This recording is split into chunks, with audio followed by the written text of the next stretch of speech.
ଯେମିତି କଳା ଗୋରା ଧଳା ମାନେ ବିଭିନ୍ନ ପ୍ରକାର ବାଇଗଣ ଫୁଲ ଆମେ ତୋଳିବା ଆମର ସହ ବେଳା ଖରାପ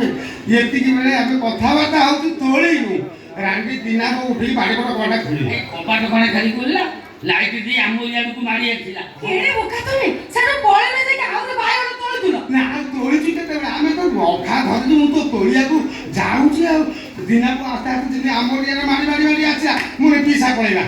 আমার বাইগণ দরকার নেই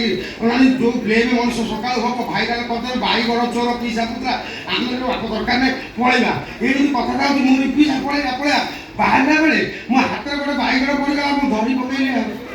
ମୁଁ ଧରି ପକେଇ ଟାଣୁଛି ସିଏ ଛେଣ୍ଡୁରେ ଟାଣିଲା ସିଏ ଛେଣ୍ଡୁ ଇଏ କୋଉଠିକା ବାଇଗଣ ଇଏ କ'ଣ ଇଏ ରଞ୍ଚ ବାଇଗଣ ଇଏ କ'ଣ ଛେଣ୍ଡୁ ନେଇ ଆଉ ଥରେ ଟାଣିଲି ତା ବୁଦା ହଲିଲା ମୁଁ କହିଲି ଆପରେ ବୁଦା ଉଗୁରିବ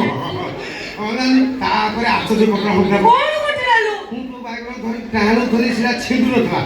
ଧୀରେ ଧୀରେ ତାର ଆକାର ବୃଦ୍ଧି ହେଲା ତାପରେ ମୋ କନମନେ ଗ୍ରହଣ କଲା ଭଳିଆ ବସିଲା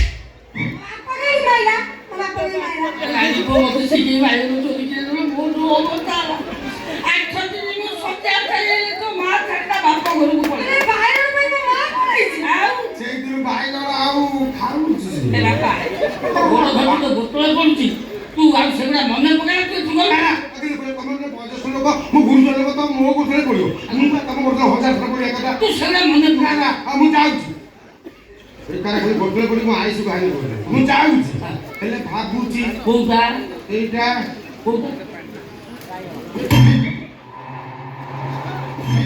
ବାଇଗଣକୁ ଟାଣୁଥିଲେ ସେ ଛିଣ୍ଡୁ ନଥିଲା